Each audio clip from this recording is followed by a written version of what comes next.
Hi ಎಲ್ರಿಗೂ ನಮಸ್ಕಾರ. ಇವತ್ತು ಒಂದು ಹೆಲ್ತಿ ಮಿಲ್ಕ್ ಶೇಕ್‌ನ ತೋರಿಸ್ತಾ ಇದ್ದೀನಿ. ಬಾಳೆಹಣ್ಣು ಮತ್ತೆ ಬಟರ್ ಫ್ರೂಟು ಯೂಸ್ ಮಾಡಿ ಹೇಗೆ ಒಂದು ಹೆಲ್ತಿ ಮಿಲ್ಕ್ ಶೇಕ್‌ನ ಮಾಡೋದು ಅಂತ ನೋಡೋಣ. ನಾನು ಮೊದಲಿಗೆ ಇಲ್ಲಿ ಒಂದು ಬಾಳೆಹಣ್ಣು, ಹಾಗೆ ಒಂದು ಬಟರ್ ಫ್ರೂಟು, ಇದು ಹಣ್ಣಾಗಿರೋ ಬಟರ್ ಫ್ರೂಟು, ಮತ್ತೆ ಇಲ್ಲಿ ನೆನೆಸಿಟ್ಟಿರೋಂಥ ಡೇಟ್ಸು, ಹಾಗೆ ಹಾಲು. ನಾನಿಲ್ಲಿ ಸಕ್ಕರೆ ಯೂಸ್ ಮಾಡ್ತಿಲ್ಲ. ಬನಾನಾ ಮತ್ತೆ ಡೇಟ್ಸಲ್ಲೇ ತುಂಬ ಸ್ವೀಟ್ ಇರೋದ್ರಿಂದ ನಾನು ಯಾವುದೇ ರೀತಿ ಶುಗರ್ ಯೂಸ್ ಮಾಡ್ತಾ ಇಲ್ಲ. ನೀವು ಬೇಕಂದರೆ ಶುಗರ್ ಅಥವಾ ಬೆಲ್ಲನ ಯೂಸ್ ಮಾಡ್ಬೋದು.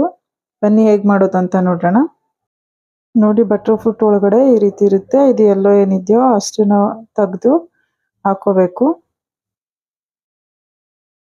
ನೋಡಿ, ಬಟರ್ ಫ್ರೂಟ್ನ ಈ ರೀತಿ ಕಟ್ ಮಾಡಿ ಇಟ್ಕೊಂಡಿದ್ದೀನಿ. ಮತ್ತೆ ಬಾಳೆಹಣ್ಣು ಹಾಗೆ ಡೇಟ್ಸು ಬಿಡಿಸಿ ಮತ್ತೆ ಬಾಳೆಹಣ್ಣು ಕಟ್ ಮಾಡಿ ಇಟ್ಕೊಂಡಿದ್ದೀನಿ. ಈಗ ಇಷ್ಟನ್ನು ಮಿಕ್ಸಿ ಜಾರ್ಗೆ ಹಾಕೊಂಡು ಒಂದ್ಸಲ ರುಬ್ಕೊಳ್ಳೋಣ. ಒಂದೊಂದು ಬಟರ್ ಫ್ರೂಟು ಕಹಿ ಇರುತ್ತೆ. ನೀವು ಬೇಕು ಅಂದರೆ ಸಕ್ಕರೆನ ಹಾಕೋಬೋದು.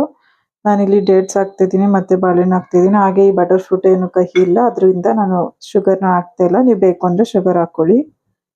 ನೋಡಿ, ಈ ರೀತಿ ಸ್ವಲ್ಪ ರುಬ್ಕೊಂಡ್ಮೇಲೆ ನೀವು ಹಾಲು ಸೇರಿಸ್ಕೊಂಡು ಮತ್ತೆ ರುಬ್ಕೋಬೇಕು. ಹಾಲು ಹಾಕಾದ್ಮೇಲೆ ಮತ್ತೆ ರುಬ್ಕೊಳ್ಳೋಣ. ನೋಡಿ, ಸೂಪರ್ ಟೇಸ್ಟಿ ಆದಂಥ ಬಟರ್ ಫ್ರೂಟ್ ಹಾಗೆ ಬನಾನಾ ಮಿಲ್ಕ್ ಶೇಕ್ ರೆಡಿ.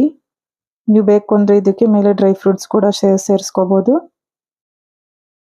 ನೋಡಿ, butter fruit milkshake ready. ಇದ್ರ ಮೇಲೆ ನೀವು ಡ್ರೈ ಫ್ರೂಟ್ಸು ಅಥವಾ ಹನಿ ಯಾವ್ದು ಬೇಕೋ ಅದನ್ನು ಸೇರಿಸ್ಕೊಂಡು ಕುಡಿಬೋದು. ಈ ರೀತಿ ಒಮ್ಮೆ ನಿಮ್ಮ ಮಕ್ಕಳಿಗೂ ಮಾಡಿಕೊಡಿ, ಹಾಗೆ ಇಷ್ಟ ಆಗುತ್ತೆ. ಬಟರ್ ಫ್ರೂಟ್ ಅಂತೂ ತುಂಬ ಹೆಲ್ತ್ಗೆ ಒಳ್ಳೆಯದು. ಸೊ ನೀವು ಒಂದ್ಸಲ ಒಂದು ವಾರಕ್ಕೆ ಒಮ್ಮೆನಾದರೂ ಮಾಡಿಕೊಂಡು ಕುಡೀರಿ. ತುಂಬ ಟೇಸ್ಟಿ ಆ್ಯಂಡ್ ಹೆಲ್ತಿ.